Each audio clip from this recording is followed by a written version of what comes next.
Hello everyone. देखिए, इस video से हम राजस्थान रेंट कंट्रोल एक्ट 2001 के एमसीक्यू प्रिपेयर करेंगे। ओके, ये हमारा फर्स्ट वीडियो है राजस्थान रेंट कंट्रोल एक्ट के एमसीक्यूज का, पार्ट 1 रहेगा। स्टार्ट करते हैं। फर्स्ट क्वेश्चन देखिए, इसको मैं थोड़ा जूम कर देती हूँ।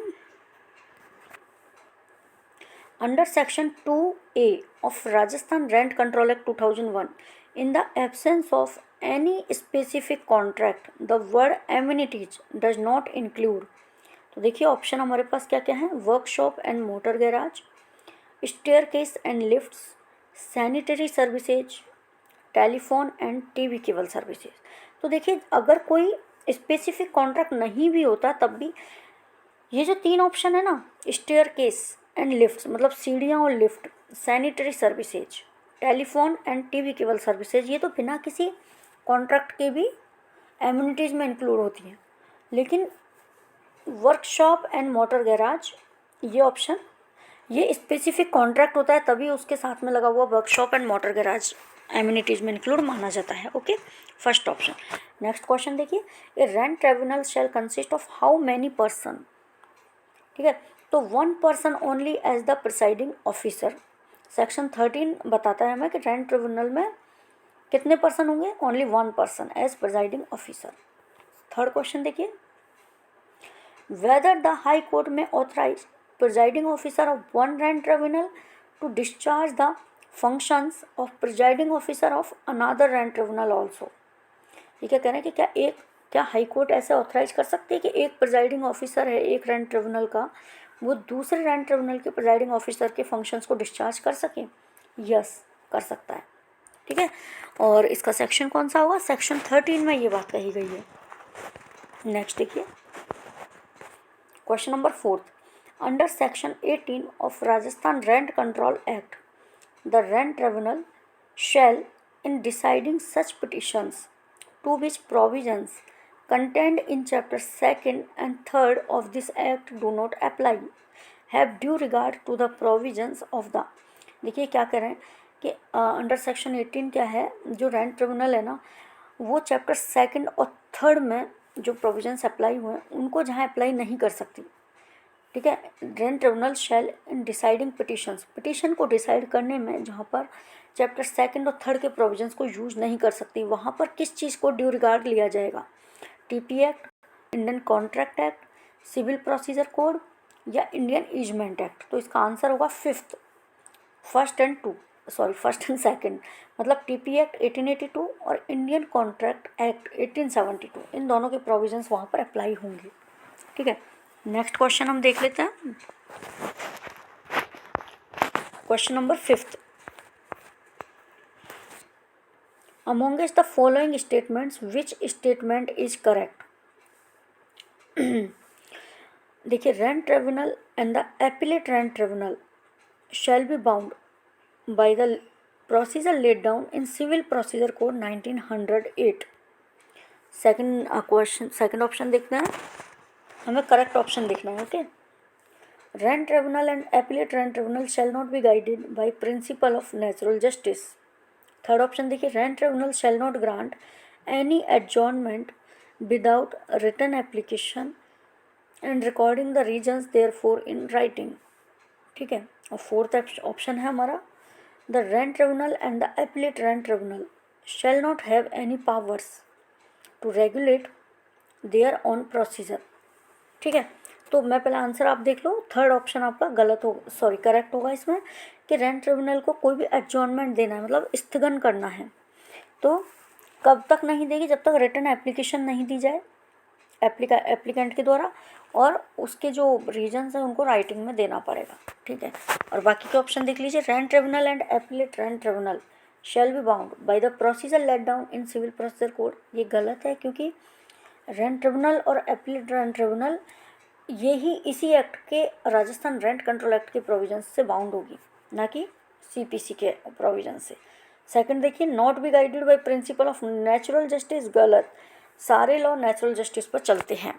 Rent tribunal and appellate rent tribunal shall not be guided, गलत है, नेचुरल जस्टिस का प्रिंसिपल तो चलता ही है।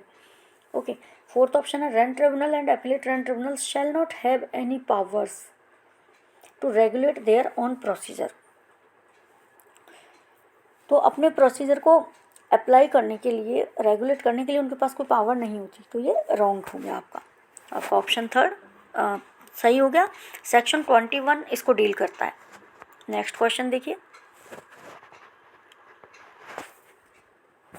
The rent tribunal shall conduct the proceeding under section 23 relating to the discontinuance or withholding of the amenities enjoyed by the tenant in a summary manner, within how much period he shall submitted by the landlord or tenant on this subject from the date of its presentation।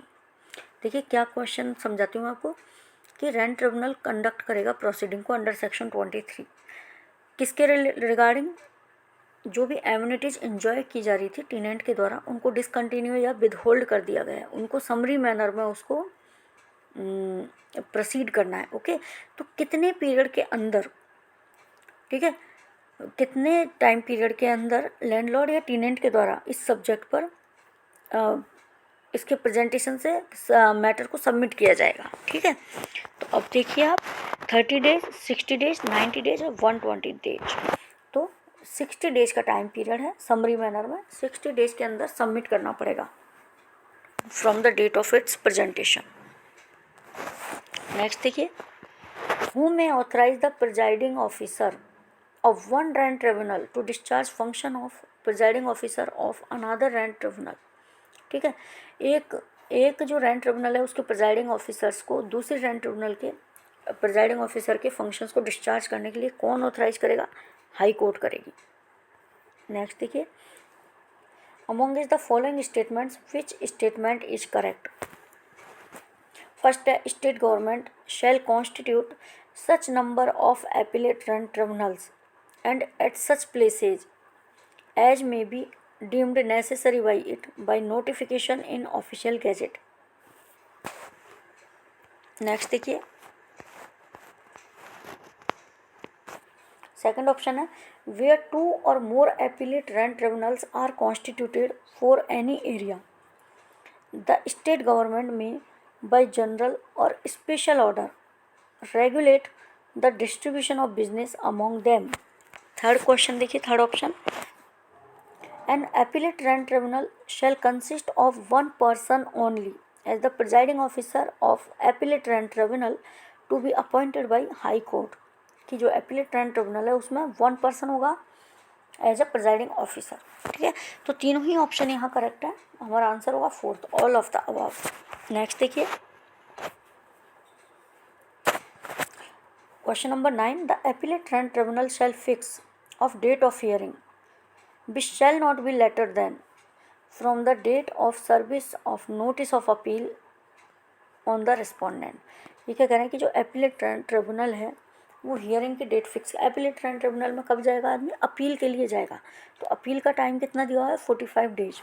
ठीक है, तो appellate tribunal hearing की date fix करेगा जो कि which shall not be later than 45 days, जो कि 45 दिन से ज़्यादा नहीं होनी चाहिए हियरिंग की date, from the date of service of notice of appeal, appeal के नोटिस की सर्विस होने के 45 दिन के बाद नहीं होनी चाहिए। ठीक है, किसके ऊपर, रेस्पोंडेंट के ऊपर। एक तो एपिलांट होता है, ठीक है, रेस्पोंडेंट होगा एक। तो रेस्पोंडेंट पे जब नोटिस दे दिया गया उसको कि अपील का नोटिस सर्व कर दिया गया है, उसके बाद 45 दिन का टाइम दिया जाता है, उनके बीच में हियरिंग फिक्स हो जानी चाहिए। ओके, नेक्स्ट देखिए, question number 10, under section 19 subsection 8 of Rajasthan rent control act 2001 within how much period from the date of service of notice of appeal on the respondent the appeal is required to be disposed of by the appellate rent tribunal.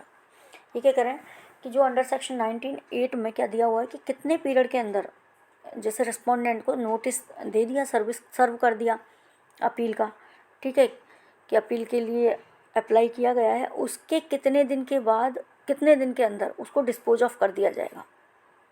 ठीक है, तो कितने दिन के अंदर, 180 days के अंदर, 180 days. तो 45 दिन के अंदर तो अपील हियरिंग की डेट फिक्स हो जानी चाहिए और 180 डेज के अंदर डिस्पोज ऑफ हो जानी चाहिए। नेक्स्ट क्वेश्चन देखिए, question number 11, when the Rajasthan rent control act 2001 came into force. तो राजस्थान रेंट कंट्रोल एक्ट 2001 कब फोर्स में आया? 1 अप्रैल 2003। 1 अप्रैल को हम क्या बनाते हैं? फूल डे, मूर्ख दिवस। तो ये याद रखना, मूर्ख दिवस के ये वैसे ही मैं आपको बता रही हूँ ना मूर्ख दिवस जब बनाया जाता है 1 अप्रैल को, उसी दिन राजस्थान रेंट कंट्रोल एक्ट 2001 आया था। इस तरीके से किसी ना किसी चीज़ से कर लेते हैं ना तो लर्न हो जाती हैं चीज़ें, इसलिए। चलो, how many sections, chapters and schedules are there in Rajasthan rent control act 2001? ठीक है, तो आरआरसी एक्ट 2001 में कितने सेक्शंस हैं? 32 सेक्शंस हैं। चैप्टर्स कितने हैं? 7 चैप्टर्स हैं और 4 शेड्यूल्स हैं। ठीक है, 32 sections, 7 chapters and 4 schedules. Next देखिए, for the revision under Rajasthan rent control act 2001 among is the following statement which statement is correct? दोबारा देख लीजिए एक बार। For the revision under Rajasthan rent control act, revision करने के लिए, ठीक है, कौन सा स्टेटमेंट करेक्ट है? देखिए, फर्स्ट है रिवीजन इज मेंटेनेबल, सेकंड है only writ petition is maintainable, third है special leave to appeal is maintainable, और फोर्थ है ऑल ऑफ द अबव। तो only writ petition is maintainable. Okay, revision करने के लिए ओनली रिट पिटिशन मेंटेनेबल है। अब हम करेंगे question number 14। What is the object of Rajasthan rent control act 2001? ठीक है, क्या ऑब्जेक्ट है इसका? तो देखिए, इजेक्टमेंट फ्रॉम सर्टेन प्रीमाइसेस। ठीक है, सर्टेन प्रीमाइसेस से इजेक्टमेंट करना, रेंट को कंट्रोल करना और रेंट को डिटरमाइन करना। तो फोर्थ आ जाएगा ऑल ऑफ द अबव। सारे ही ऑब्जेक्ट है राजस्थान रेंट कंट्रोल एक्ट के, ejectment from certain premises, control of rent and determination of rent.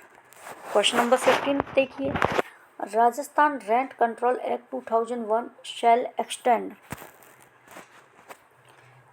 First है इसमें, इन द फर्स्ट इंस्टांस। ये देखो, समझिए क्वेश्चन को, राजस्थान रेंट कंट्रोल एक्ट कहाँ तक एक्सटेंड होगा, उसका एक्सटेंड एरिया क्या है? In the first instance to such of the municipal areas which are comprising the district headquarter in the state. बिल्कुल सही है। फर्स्ट मतलब सबसे पहले कहाँ होगा? वे म्यूनसिपल एरिया जो कि जिनमें भी डिस्ट्रिक्ट हेडक्वार्टर्स हैं, है ना। तो जहाँ पर डिस्ट्रिक्ट हेडक्वार्टर्स है वहाँ वहाँ इसको अप्लाई कर दिया जाएगा, फर्स्ट सबसे पहले। सेकंड देखिए, लेटर ऑन, उसके बाद such of the other municipal area उन उन अदर म्यूनसिपल एरियाज में किया जाएगा जिनको कि स्टेट गवर्नमेंट स्पेसिफाई करती है by notification in the official gazette from time to time. तो ये भी सही है। तो हमारा option third, both 1 and 2। Okay, ये हमारा आंसर हो जाएगा। और ये किस सेक्शन में कहा गया है? सेक्शन नंबर 1 में इसका एक्सटेंड बताया गया है। क्वेश्चन नंबर 16 देखिए आप, under section 2A of Rajasthan rent control act 2001 word amenities include. ठीक है, supply of water and electricity, second है पैसेज, पैसेज मतलब रास्ता, थर्ड है लेवेटोरीज और फोर्थ है ऑल ऑफ द अबव। ठीक है, तो 2A एमिनिटीज में सारी चीज़ें इंक्लूड हैं, वाटर एंड इलेक्ट्रिसिटी की सप्लाई करना, पैसेज और lavatories. Fourth option all of the above. Next question देखिए, in the absence of any specific contract the word amenities does not include. देखिए, जब तक कोई स्पेसिफिक कॉन्ट्रैक्ट ना किया जाए तो वर्ड एमिनिटीज में क्या क्या इंक्लूड नहीं किया जाएगा। फर्स्ट है telephone and TV cable services include है, धोबी घाट सर्विसेज, नेचुरल लाइट और कंजर्वेंसी एंड सैनिटरी सर्विसेज। तो देखिए, धोबी घाट सर्विसेज तो ऐसी कोई एमिनिटीज़ नहीं है जिसको इंक्लूड किया जाए। अगर कहीं पर धोबी घाट है और वो कॉन्ट्रैक्ट के थ्रू आपको एमिनिटीज़ में इंक्लूड है तभी आपको मिलेगा। ठीक है, बाकी natural light, conservancy and sanitary services ये सब एमिनिटीज़ में इंक्लूड मानी जाती है। ठीक है, नेक्स्ट क्वेश्चन देखिए, वर्ड लैंडलॉर्ड मीन्स। ठीक है, लैंडलॉर्ड का मतलब क्या होता है? तो लैंडलॉर्ड का मीनिंग कहाँ दिया है? सेक्शन 2 के C में लैंडलॉर्ड के बारे में आपको बताया है। देखिए, एनी पर्सन, फर्स्ट है any person who for the time being is receiving और is entitled to receive rent of any premises on his account, on his own account. ठीक है, तो बिल्कुल सही है। देखिए, रिसीविंग और एंटाइटल्ड टू रिसीव, इन दोनों कीवर्ड्स को याद कर लो। रिसीविंग और entitled to receive rent of any premises on his own account. Second number देखिए, second option, any person who for the time being is receiving or entitled to receive the rent of any premises as an agent, trustee, guardian और receiver। ठीक है, agent, trustee, guardian और receiver के रूप में जो कि प्रोमाइसिस से रेंट को रिसीव कर रहा है या एंटाइटल टू रिसीव है, ठीक है, ऑफ एनी अदर पर्सन। और थर्ड ऑप्शन देखिए, any person who would so receive or to be entitled to receive the rent if the premises were let to a tenant। कोई person है जो कि receive कर रहा है रेंट को और जो भी एंटाइटल कर दिया गया लैंडलॉर्ड के द्वारा रिसीव करने के लिए, अगर वो टेनेंट को लेट की जाती है, मतलब रेंट पर दी जाती है, तो तीनों ही ऑप्शन करेक्ट है, ऑल ऑफ द अबव। तो लैंडलॉर्ड में तीनों ही ऑप्शन सही हैं। नेक्स्ट देखिए, question number 19, lease is a transfer of right. Lease is a transfer of right to use certain immovable property which may be express और implied. Second है may be for definite period और perpetual period.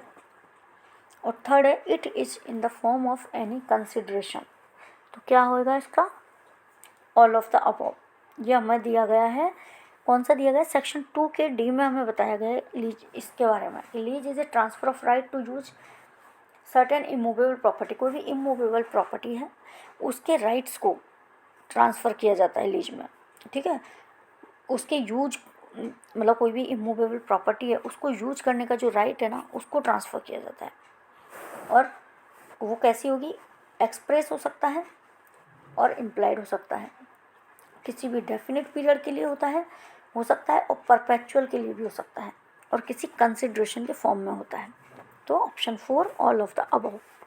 Next देखिए, consideration of a lease may be in the form of. Lease का जो consideration दिया जाता है वो किस फॉर्म में होता है, फर्स्ट है कैश, सेकंड है वैल्यूएबल थिंग्स, और थर्ड है शेयर्स ऑफ क्रॉप्स और सर्विसेज ऑफ ए सर्वेंट। तो हमने अभी पढ़ा किसी भी फॉर्म में दिया जा सकता है, तो ये कैश भी हो सकता है, वैल्यूएबल भी हो सकती है, या किसी क्रॉप का कोई शेयर या कोई सर्वेंट की सर्विसेज भी हो सकती है। नेक्स्ट क्वेश्चन देखिए, question number 21, premises does not mean. Premises का मतलब क्या नहीं होता, ठीक है। तो वो देखिए क्या क्या ऑप्शन है। प्रीमाइसेज कहाँ दिया गया है, 2 के F में हमें प्रीमाइसेज दिया गया है। फर्स्ट है लैंड और बिल्डिंग और any part thereof let for use as a residence और फॉर कमर्शियल यूज। कोई भी लैंड है या बिल्डिंग है या उसका कोई पार्ट है जिसको कि रेजिडेंस के लिए या कमर्शियल यूज के लिए रेंट पर दिया गया है, तो उसको तो हम प्रीमाइसेस बोलते हैं। सेकंड देखिए, land being used for agriculture purpose. तो ये जो एग्रीकल्चर पर्पस है इसके लिए जो लैंड दी जाती है, यूज की जाती है, उसको हम प्रीमाइसेस में नहीं लाते। तो हमारा ऑप्शन तो सेकंड सही हो जाएगा, ठीक है, मतलब ये हमारा आंसर हो जाएगा, does not mean agriculture purpose. Third देख लीजिए, ऑप्शन सारे देखिए आप। अपरटेनेंट टू द लैंड और बिल्डिंग और एनी पार्ट, मतलब किसी लैंड और बिल्डिंग से लगा हुआ कोई part, for use as a let for use as a residence और for commercial use, namely garden है, ground, godown, garage, out house, ठीक है। तो ये सब भी प्रीमाइसेस में इंक्लूड माने जाते हैं। फोर्थ देखिए, अपरटेनेंट टू द लैंड और बिल्डिंग और any part thereof let for use as a residence और for commercial use, namely furniture supplied by the landlord. देखिए ये क्या करें, लैंड और बिल्डिंग के अपरटेनेंट और कोई पार्ट जो कि रेजिडेंस और कमर्शियल यूज के लिए यूज किया जा रहा है, जैसे लैंडलॉर्ड के द्वारा जो फर्नीचर सप्लाई किया जाता है और फिटिंग्स दी जा रही हैं और amenities provided for more beneficial use, तो ये सब भी प्रीमाइसेस में इंक्लूड माना जाता है। Okay, question number 22, premises means and includes any building or part of building let for use as a residence or for commercial use including any land appurtenant to such building और its part. ठीक है, तो हमने पहले भी देखा था कि कोई भी बिल्डिंग और या कोई बिल्डिंग का पार्ट जिसको कि रेजिडेंस और कमर्शियल यूज के लिए रेंट पर दिया जा रहा है, ठीक है, इंक्लूडिंग एनी लैंड, उस लैंड को इंक्लूड करते हुए जो अपरटेनेंट है उसके साथ में लगी हुई है, तो सच बिल्डिंग और पार्ट। ठीक है, तो ये तो प्रोमाइसेज में इंक्लूड मानी जाएगी। फर्स्ट ऑप्शन ही आपका करेक्ट है, ये देखिए। ठीक है, ऑप्शन और भी देख लेते हैं हम।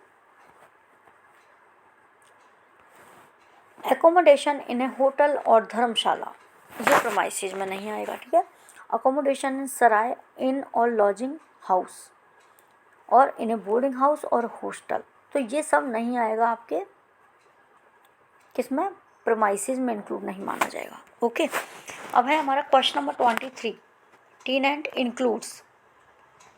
टेनेंट में क्या क्या इंक्लूड माना जाएगा। ठीक है, तो देखते हैं हम टेनेंट कहाँ दिया गया है, 2 में, सेक्शन 2I में हमें टेनेंट बताया गया है।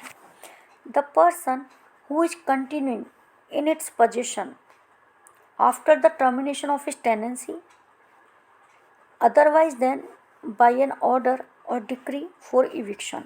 ये कह रहे हैं कि एक ऐसा पर्सन जिसकी कि टेनेंसी टर्मिनेट हो गई है, उसके बाद भी वो अपना पोजीशन कंटिन्यू कर रहा है, जबकि ऑर्डर और डिक्री पारित नहीं हुई है इविक्शन के लिए, खाली करने के लिए। ठीक है, नेक्स्ट देखिए,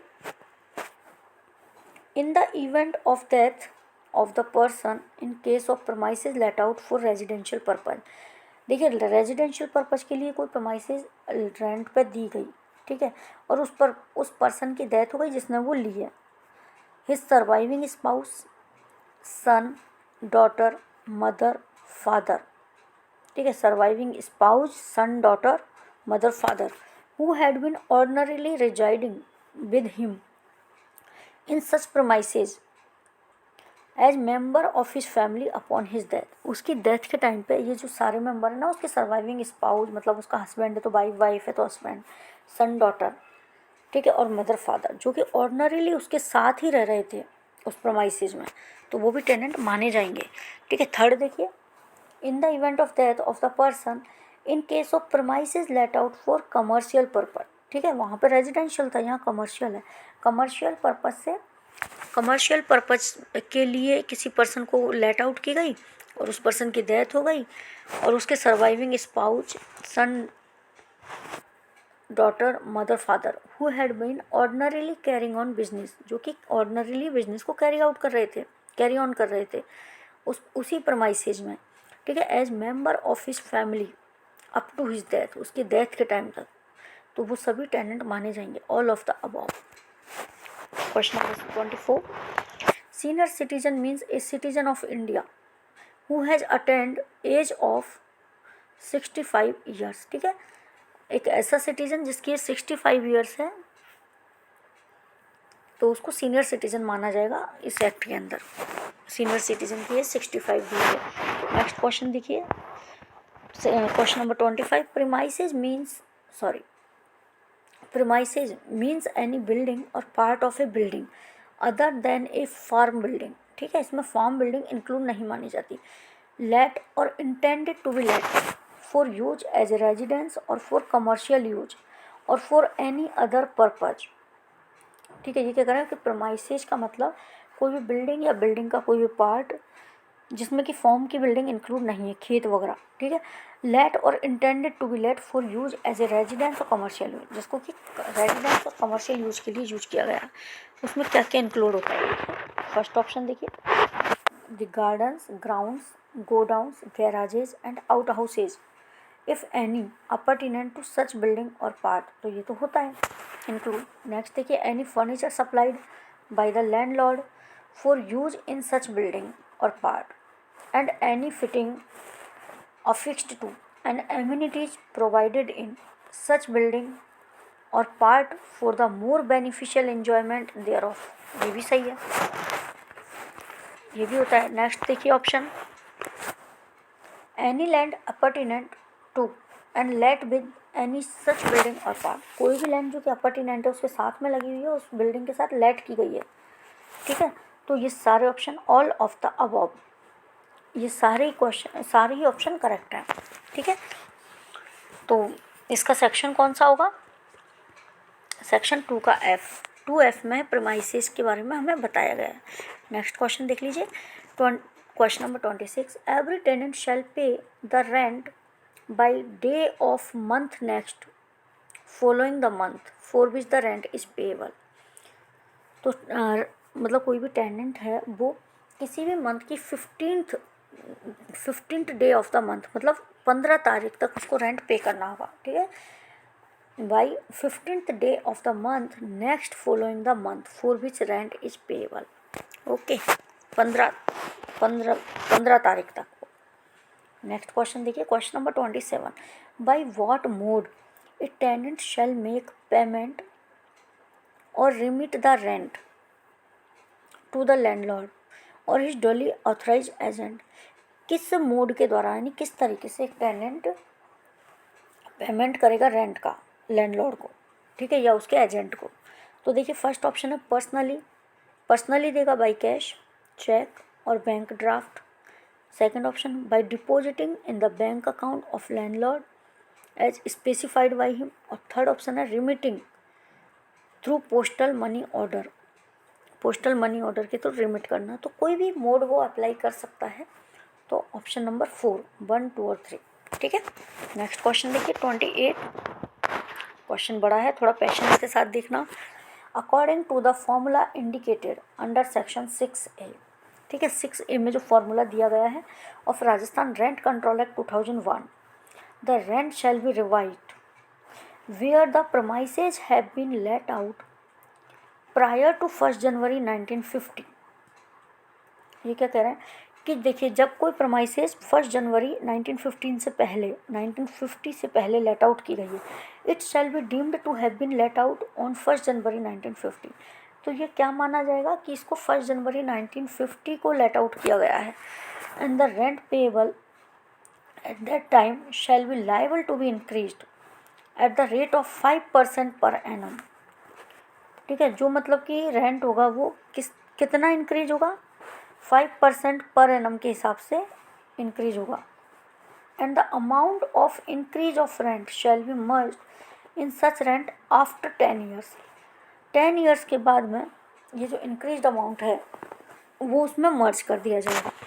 ठीक है, the amount of rent so arrived at shall again be liable to be increased at the rate of per annum in similar manner up to the year of commencement of this act। ठीक है, ये क्या कह रहा है कि जो amount जो मर्ज किया गया ना, तो वो टोटल अमाउंट उसके बाद अगेन क्या होगा? इंक्रीज होगा। तो ये पूछ रहे हैं कि किस मैनर में इंक्रीज होगा, यानी कितने % इंक्रीज होगा। तो अगेन वही प्रोसीजर हर साल चलेगा, हर 10 ईयर के बाद वही पूरा अमाउंट मर्ज हो गया और उसके बाद क्या होगा? वही 5% के हिसाब से होगा अपना इंक्रीमेंट। तो इसमें क्या आ जाएगा? 5%, ऑप्शन नंबर 2। नेक्स्ट देखिए, according to the formula indicated under section 6B। 6B में क्या कहा गया है? The rent shall be revised where the premises have been let out on और आफ्टर 1 जनवरी 1950। जहाँ पर कि प्रमाइसेज को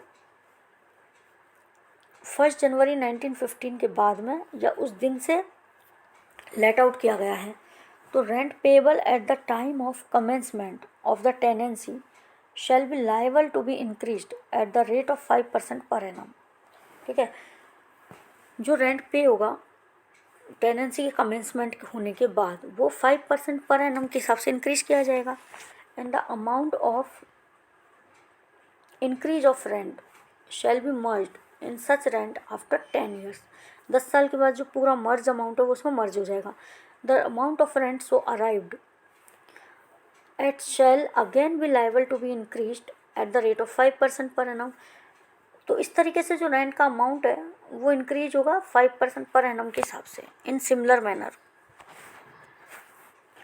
up to the year of commencement of this act. तो इन्होंने क्या, ये आंसर पहले ही दे दिया है।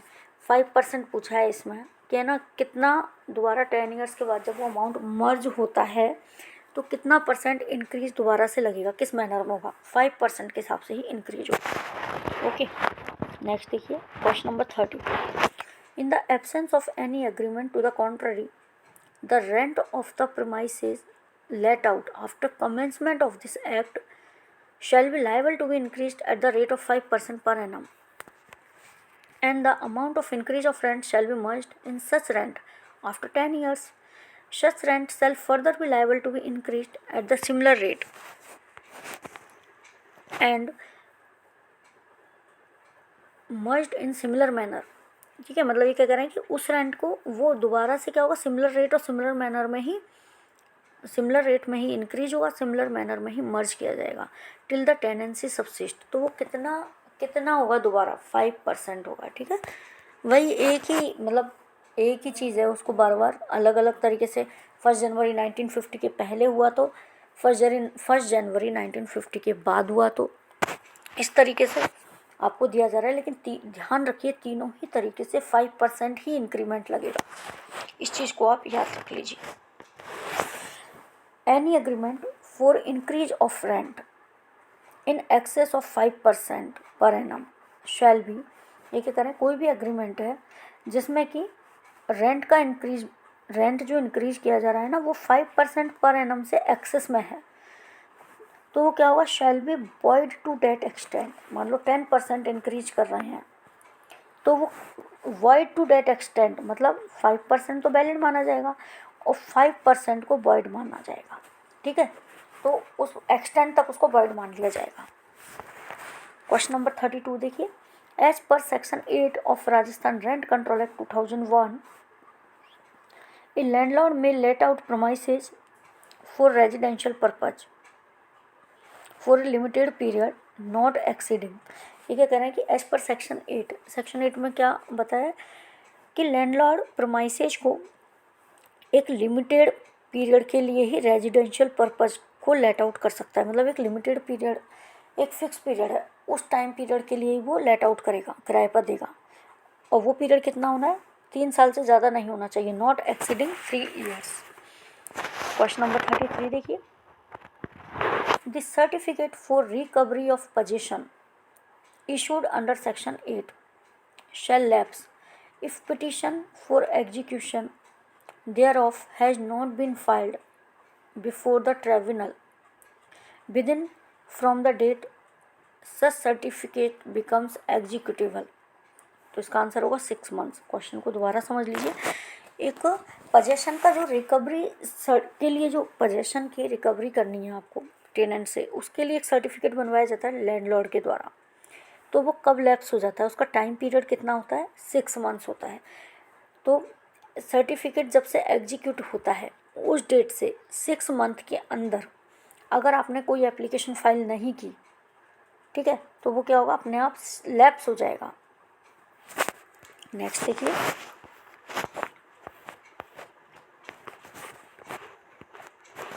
Under the Rajasthan rent control act what are the grounds of eviction of tenants from the premises. तो इसमें देखिए आप, सेक्शन 9 है आपका ये ग्राउंड्स ऑफ इविक्शन।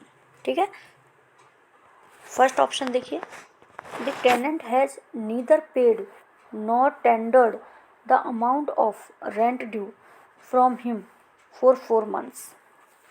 ठीक है, क्या बोल रहे हैं ये इसमें कि जो टेनेंट है उसने ना तो पे किया है ना ही टेंडर किया है, मतलब उसने ना ही बोला है कि मैं दूंगा rent, due rent amount.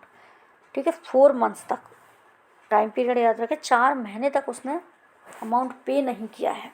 Next देखिए, the tenant has wilfully caused substantial damage.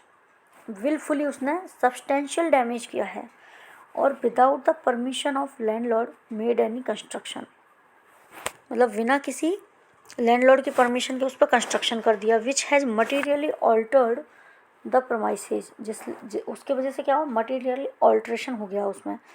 Which is likely to diminish value, जिससे वैल्यू डिमिनिश हो गई है प्रॉपर्टी की। थर्ड देखिए, tenant has created a nuisance which is likely to affect adversely and substantially the landlord's interest.